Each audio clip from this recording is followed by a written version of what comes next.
Welcome Form 1 learners to today's Combined Science lesson. Your facilitator today is Marange Tsitsi in the program EduWave, brought to you by the Ministry of Primary and Secondary Education. Hello Nakai and Paida. Hello teacher.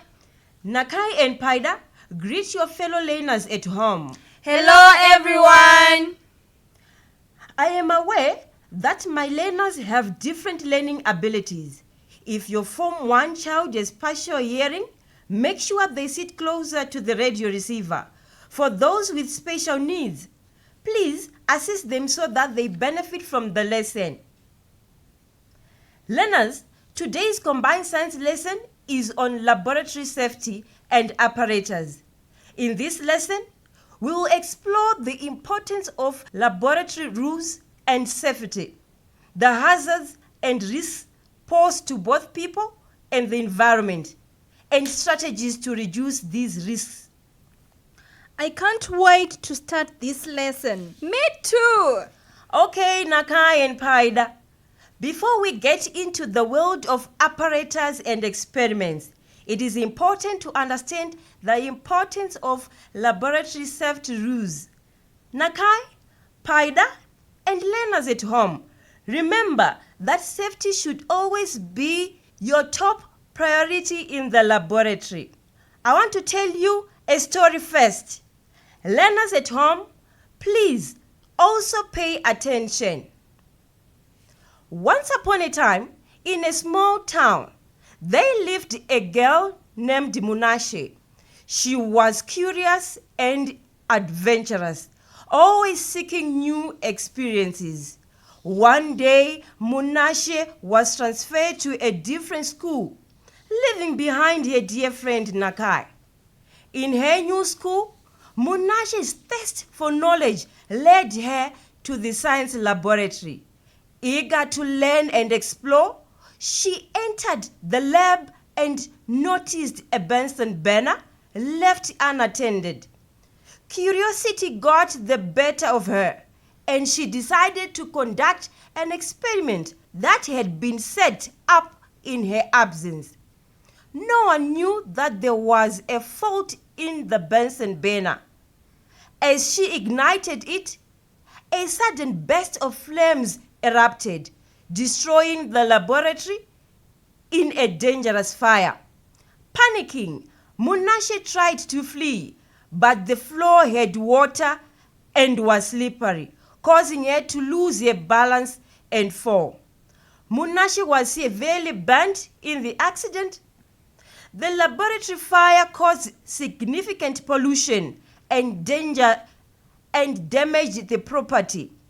That is the end of the story, learners. That is so sad.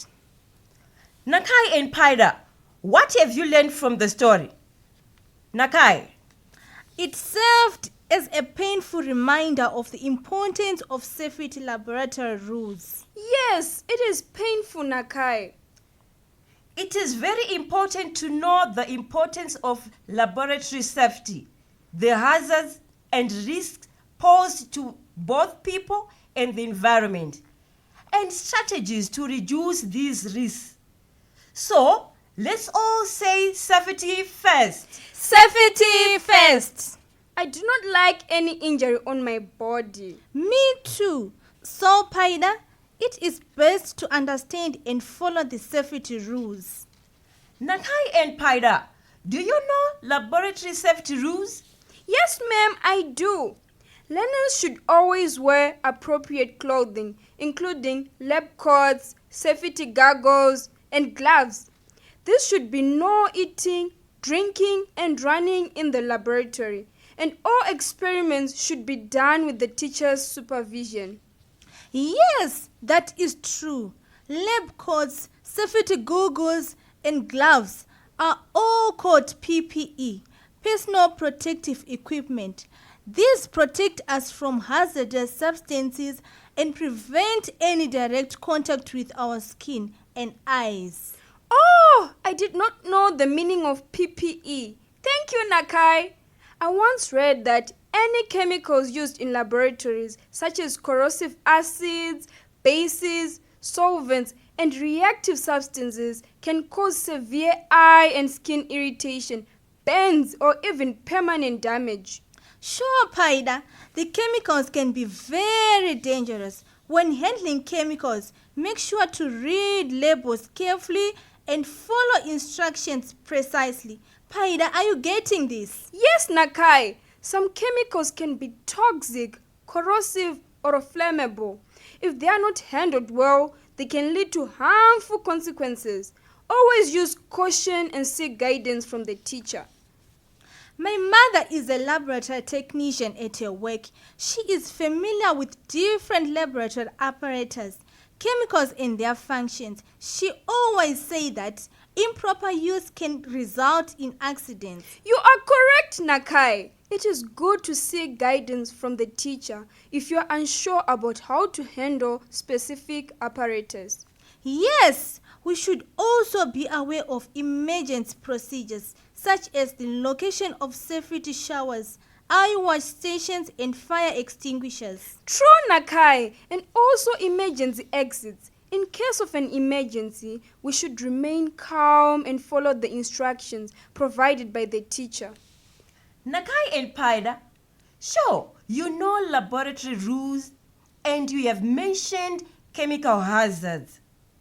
I once read that there are biological hazards also. Yes, Nakai. Biological hazards can include microorganisms. What did you say, Paida? Nakai, they are called microorganisms. These are living things that are so small like bacteria. They can be seen under a microscope. Oh, you mean those small organisms? They include viruses and fungi. I know they can cause infections or diseases. Yes, they do cause diseases. They should always be handled with caution. Use appropriate protective measures like wearing gloves and wearing masks. My mother told me that in China, in a high security research lab, a viral contamination incident occurred due to equipment failure and human error. The lab was handling a dangerous virus, and a malfunction in the biosafety cabinet led to the escape of the virus. The virus spread from the laboratory to cities and so many countries. A researcher's mistake in stealing virus sample worsened the situation. The response included isolating the area, quarantining all people who were infected by the virus. Preventive measures were implemented, such as improved training and stricter protocols were adhered to. Do you know the name of this virus? Yes, I do. It is the COVID-19. So, Paida, lessons learned emphasize the importance of safety procedures and handling hazardous materials as well. True, Nakai. A real lesson was learned. I think also we should always handle glassware with care. Dispose broken glass properly and be cautious when using sharp tools. We can avoid physical hazards. Yes, Paida. In addition to protecting ourselves, it is essential to consider the potential hazards and risks our experiments may pose to the environment. Paida, it seems like you want to add something. Yes, some experiments require the use of electrical equipment that consumes energy. So, we have to be mindful of electricity usage by using it carefully in the laboratory. When electricity is not used carefully, electrocution may occur, especially when the wires are exposed on damp floor. Fires can also break out if naked wires get into contact. Nakai and Paida, now that we understood the hazards like physical, chemical, fire, and electrical, and that they pose risks to people and the environment, let's explore strategies for reducing these risks in the laboratory. Nakai, what do you think? Before conducting any experiment, we should perform a risk assessment. A risk assessment helps in implementing appropriate safety measures. Safety comes first, Nakai. I also think training should be provided to learners on how to handle chemicals and apparatus to avoid accidents. You are right, Nakai and Paida. I once read my son's textbook. It said proper ventilation helps remove hazardous fumes, gases, and odors from the laboratory. Nakai, have you once read the book? I'm not sure which textbook you read, but the one I read mentioned that proper ventilation helps maintain a safe environment for both people and the surrounding area. True, Nakai. We should use fume cupboards or work in well-ventilated areas whenever possible. Fume cupboards take away dangerous gases through their chimneys. Ventilation allows harmful gases to be blown away. We have learned a lot today. I have learned a lot that laboratory safety is of utmost importance. Always follow safety rules, wear appropriate protective gear, and be aware of hazards and risks associated with laboratory activities. By doing so, we can protect ourselves, prevent accidents, and safeguard the environment. I've also learned that laboratory safety rules include wearing appropriate clothing like lab coats, goggles, and gloves, handling chemicals with care, using proper ventilation, being cautious of biological hazards, and being mindful of physical, electrical, and fire hazards. Great, Paida and Nakai. Can you remind us of how we can protect the environment from laboratory hazards? Certainly, teacher. To protect the environment, we should dispose chemical properly, follow waste management guidelines, and avoid releasing harmful substances into the environment. Well done, Nakai. You both did well in summarizing today's lesson. For your homework, I want you to state different hazards that can be found in laboratories. Number 2, state at least 4 safety precautions that should be followed in the lab. 3, explain how we can ensure safety in the lab. I am happy, Nakai and Paida. We have completed this lesson on laboratory safety and apparatus. By understanding the hazards and risks to both people and the environment, and by implementing strategies for risk reduction, you are taking important steps towards a safer and more responsible approach to scientific experiments.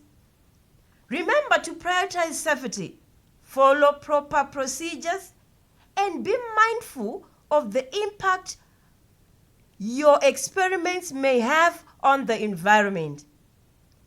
I am Marange Tsitsi, your combined science facilitator. Together, we can ensure a safer and more sustainable scientific journey.